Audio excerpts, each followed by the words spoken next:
Bonjour à tous, une fois encore c'est une joie de vous retrouver sur la chaîne YouTube de l'Église libre de Deuil-la-Barre. Nous voulons poursuivre notre réflexion autour de ce thème évidemment qui préoccupe beaucoup de nos contemporains et qui peut-être vous questionne aussi. Il s'agit de savoir pourquoi aujourd'hui, pourquoi Dieu laisse-t-il se dérouler des catastrophes comme l'épidémie de coronavirus. Et je voudrais vous conduire ce matin dans la lecture d'un psaume qui sera un peu le socle de notre réflexion d'aujourd'hui, le psaume 33, les versets 13 à 15. Je vous le lis. Du haut du ciel, le Seigneur regarde, il aperçoit tous les humains. Du siège où il est assis, il observe tous les habitants de la terre. C'est lui qui a formé le cœur de chacun, il connaît toutes leurs actions. Je vous l'ai lu dans la version Parole de vie. Alors, un petit rappel des faits, s'il fallait le rappeler. En ce moment, 3 milliards de personnes sont en confinement. C'est beaucoup. Les conséquences sont nombreuses. Les économies mondiales, alors même que les gouvernements accumulent des dettes, les économies mondiales s'inquiètent.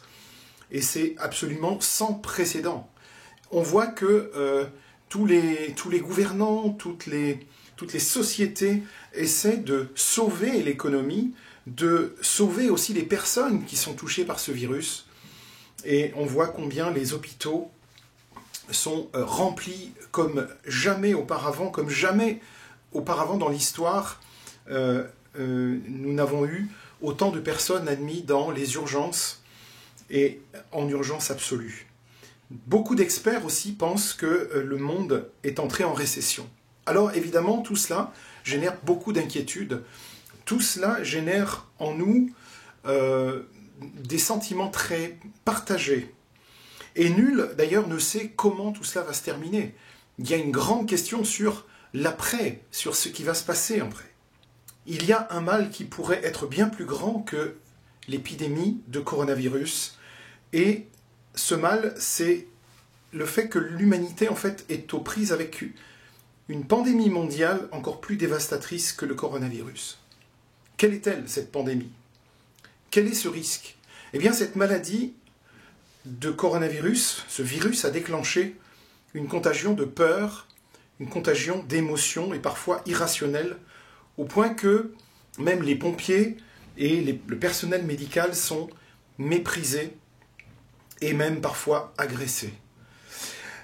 La perte de confiance, en fait, généralisée, les doutes qui surviennent chez de nombreuses personnes et la confiance qui s'érode quant à la capacité de nos dirigeants à gérer cette crise, puisque on se rend compte qu'on en sait de moins en moins sur ce virus. Le sentiment que l'homme aussi a complètement perdu le contrôle de la situation et qu'il pourrait peut-être aussi même perdre sa raison. Alors si vous êtes de ceux qui pensent que l'homme a perdu la raison ou a perdu le contrôle face à ce virus, eh bien, sachez aujourd'hui, et c'est ce que je voudrais vous dire, ce n'est pas le cas de Dieu. Dieu n'a pas perdu le contrôle. Dieu ne perd jamais le contrôle de la situation, même si il nous semble absent dans la situation, en réalité, il ne l'est pas. On peut s'interroger aussi sur est-ce que la panique liée au coronavirus aurait plongé l'humanité dans une spirale incontrôlable? Un peu comme un avion qui part en vrille et descend jusqu'à s'écraser au sol. Eh bien, la réponse, encore une fois, elle nous vient de la parole de Dieu. C'est qu'en réalité, rien ne se fera sans que Dieu ne le permette, sans qu'il n'accomplisse son plan. Et dans cette affaire de coronavirus, il est tout à fait légitime en fait de se poser la question aujourd'hui, mais où est Dieu et que fait Dieu? Alors vous qui écoutez ce message, il est possible que vous ne soyez pas croyant, que vous ne croyez pas en Dieu, et que vous vous interrogez sur ce qui est en train de se passer, et vous essayez de trouver des réponses humaines, peut-être, à la situation. Mais pourtant, au fond de vous, commence à naître une réflexion intéressante, nourrie, sur le sens profond de votre vie. Et c'est très bon signe, parce qu'il y a eu un avant, et il y aura aussi un après, soyons-en certains. Et il va falloir reconstruire cet après. Et la tâche s'annonce immense et s'annonce aussi complexe. Il va falloir apprendre à vivre, mais en fait, à vivre en changeant de perspective, en changeant notre façon de voir les choses, en se disant que tout ce que nous avons vu jusqu'à aujourd'hui, toute la façon que nous avions de vivre et d'appréhender la vie, n'était peut-être pas la meilleure. Et je vous invite aujourd'hui à réfléchir là-dessus. Alors, pour vous qui avez placé aussi votre espérance en Jésus-Christ, vous vous demandez, par contre, pourquoi est-ce que Dieu permet cela? Et pourquoi les chrétiens sont touchés par le virus? C'est une question qui pourrait être légitime, mais en réalité, on va y réfléchir ensemble. Ce n'est pas la première fois qu'on assiste à une pandémie, en fait. Dans toute l'histoire, il y en a eu d'autres avant. D'ailleurs, dans l'Antiquité, il y a eu de nombreuses épidémies. Et elles ont fait aussi chanceler plusieurs empires. Chacune de ces épidémies, en fait, a entraîné une réflexion sur l'origine du mal et sur ce qu'il faudrait aussi changer pour contenir ce mal. Et en ce moment même, on imagine difficilement que 3 milliards d'êtres humains sont confinés, tous ensemble, dans un profond questionnement sur la société qu'il va falloir reconstruire. Et pourtant, si nous commençons cette reconstruction comme si rien ne s'était passé, eh bien, je crois que nous n'aurions rien compris et nous aurions perdu le précieux bénéfice de cette épreuve, en fait, que nous avons endurée ensemble. Et je suis convaincu que nous devrons également, en tant que chrétiens, repenser l'Église et repenser la société. Nous avons vu un peu tout et son contraire depuis le début de l'épidémie. On a vu des actes héroïques, on a tous applaudi le corps médical, on a vu des solidarités nouvelles aussi commencer à naître dans la société, et ça c'est très réjouissant, mais on a aussi vu des actes égoïstes et stupides qui mettent en danger inutilement la vie des autres. Alors quel monde voulons-nous pour demain? Voilà une réflexion qui pourrait s'inscrire dans notre agenda, dans notre calendrier, et qui serait tout à fait intéressant. Peut-on trouver un sens en fait à cette pandémie? En fait, c'est un fait historique. Ce genre de choses est arrivé aux chrétiens depuis que les chrétiens existent. Les chrétiens n'ont pas été épargnés par les épidémies, les pandémies. Dans Marc 4, au verset 41, on voit que même le vent et la mer lui obéissent. Obéissent à qui? Obéissent à Jésus. Et ce Jésus n'a pas changé ses plans depuis qu'il est venu sur terre. Lorsque Jésus est venu, c'était le début d'une histoire qui se mettait en route, d'un plan de Dieu qui se mettait en route et que rien ne pourrait faire dévier de sa route. Ce Jésus-là n'a pas changé. Nous voyons dans Hébreux 13, verset 8, Jésus-Christ est le même hier, aujourd'hui et éternellement. Mais en réalité, Dieu est tout aussi conscient de l'humanité en général. Dans le psaume 33 que je vous invite à lire et à étudier aujourd'hui, eh bien, le roi David écrit ceci. « Du haut du ciel, le Seigneur regarde et il aperçoit les humains. Du siège où il est assis, il observe tous les habitants de la terre. C'est lui qui a formé le cœur de chacun. Il connaît toutes leurs actions. » Versets 13 et 15. Dieu prête en fait une attention particulière à la condition de ce monde et sachez qu'il interviendra pour faire se dérouler certains événements selon son plan. Nous le voyons, nous le vérifions, nous l'avons vérifié pour d'autres événements qui se sont déjà produits. On pourrait en faire une liste assez longue sur les 300 prophéties qui annoncent déjà le retour la venue de Jésus et son retour et de nombreuses choses. Continuons dans la lecture du psaume 33. Au verset 8, « Que toute la terre respecte le Seigneur, que tous les habitants du monde tremblent devant lui. Car il a parlé et le monde a commencé.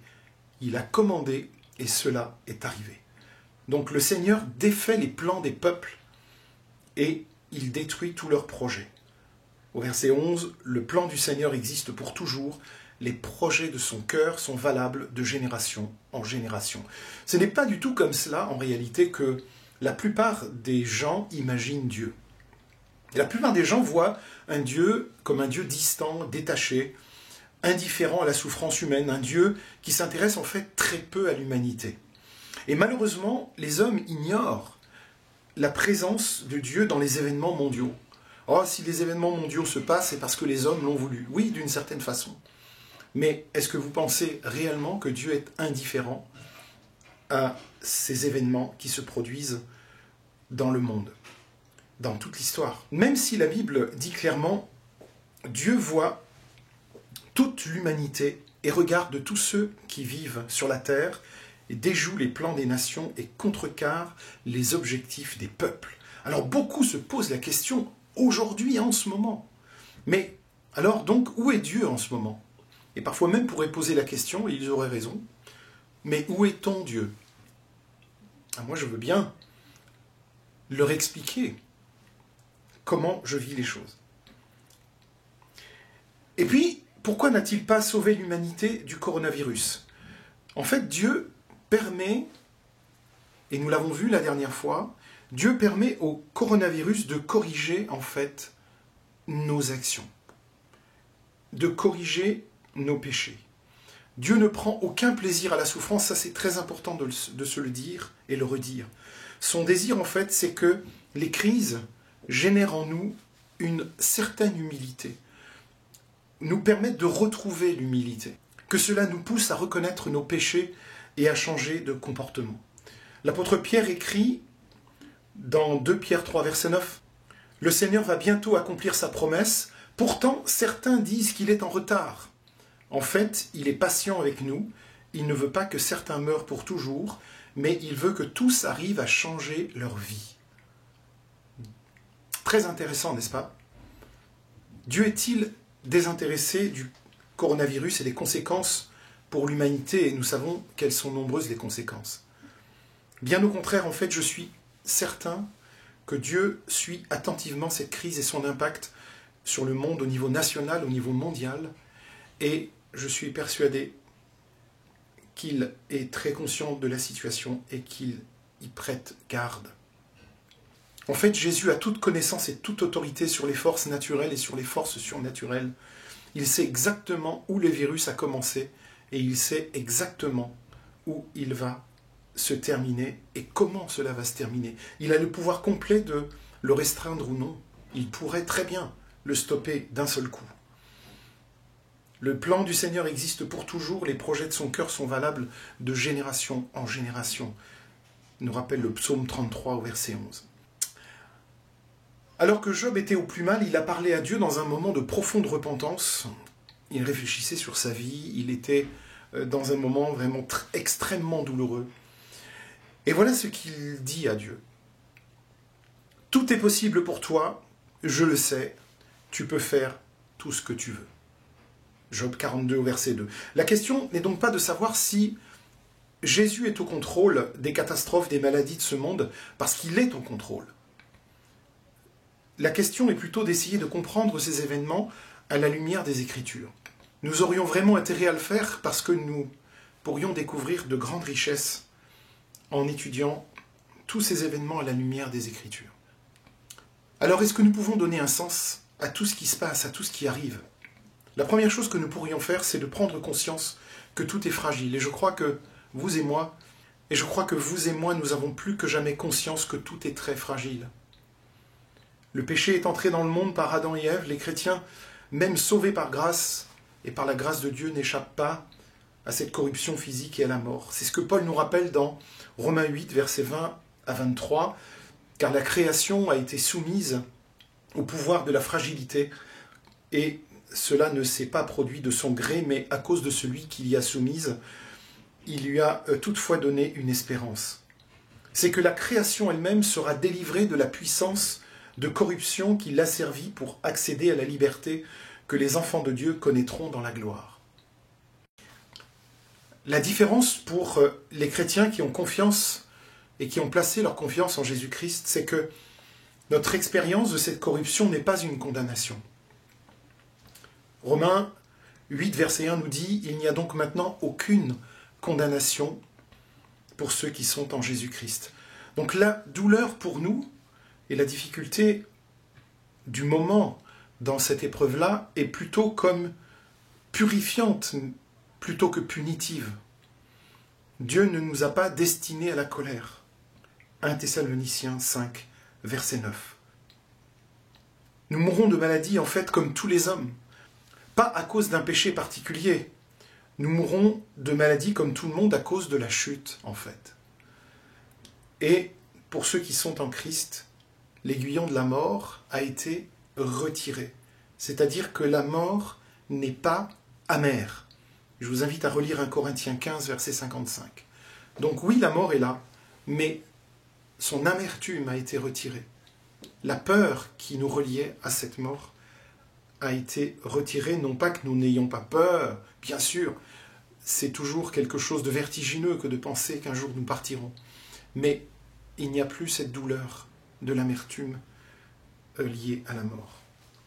Le deuxième point, c'est que, à quoi cela nous invite à réfléchir? Eh bien, le deuxième point, c'est que cela nous invite à réfléchir à notre façon de gérer la planète. Il est très intéressant de voir que dans le Deutéronome, Dieu avait averti qu'il ne fallait pas manger les chauves-souris. Vous mangerez tout oiseau pur, mais voici ceux dont vous ne mangerez pas: l'aigle, l'orfraie et l'aigle de mer, et au verset 18, la cigogne, le héron et ce qui est de son espèce, la huppe et la chauve-souris. Ce texte nous montre en fait que parfois l'homme, en désobéissant ou en ne connaissant pas simplement les commandements de Dieu, eh bien provoque lui-même des catastrophes quand il s'éloigne de ce que Dieu avait prévu pour l'homme. Et nous voyons que énormément d'épidémies et de pandémies dans le monde viennent de la consommation d'animaux sauvages qui n'étaient pas propres à la consommation, qui n'étaient pas prévus pour être mangés. Le troisième point sur lequel nous pourrions réfléchir et apprendre de cette pandémie, c'est que nous pourrions saisir cette occasion pour recentrer nos vies, en fait. Je crois que beaucoup d'entre nous, nous sommes dans cette réflexion, nous avons envie de vivre autrement. Nous avons envie de recentrer nos vies sur ce qui est essentiel et sur ce qui est important. Et il y a de nombreux témoignages à ce sujet. Et l'histoire des épidémies mondiales sont passionnantes à étudier parce que nous voyons que les pandémies ont été transportées par les hommes à pied, à cheval, par bateau, au gré des conquêtes diverses et variées. Aujourd'hui, c'est à une autre conquête que je voudrais vous inviter. À la conquête de vos cœurs, à la conquête de nos cœurs. Laissons Dieu aujourd'hui conquérir nos cœurs. Laissons-le aujourd'hui gagner nos cœurs et nous parler, nous dire quelque chose. Dieu est en train de nous dire des choses. Est-ce que nous saurons l'écouter? Je vous invite à l'écouter aujourd'hui. Je vous invite à prendre du temps pour lui poser des questions, pour l'interroger dans la prière et lui demander ce qu'il a à vous dire au travers de tout cela. Alors au point où nous en sommes, nous avons deux choix possibles. Le premier choix, c'est de voir tout ce qui nous arrive comme la punition d'un Dieu sans cœur ou plutôt comme le destin. Deuxième choix, qui est de loin le meilleur, et c'est celui que je vous propose, c'est de voir cela comme une chance pour changer vraiment. De le voir comme une grâce divine avant la catastrophe. Dieu nous avertit peut-être maintenant, pendant qu'il est encore temps, avant une catastrophe bien plus grande. Et c'est peut-être comme cela qu'il faudrait voir les choses. Je ne sais pas, j'ai envie de l'imaginer comme ça. Alors voyons-le comme un appel à tous les peuples du monde à réfléchir, à se repentir et à réaligner leur vie sur la valeur infinie de la gloire de Dieu. C'est l'occasion aujourd'hui de recentrer nos vies, de réfléchir à ce que Dieu veut pour nous et pour ce monde. Je vous souhaite de vivre ces temps de confinement comme un temps de réflexion nourrie et profonde. Bon courage à chacun et à bientôt pour notre prochain culte ensemble.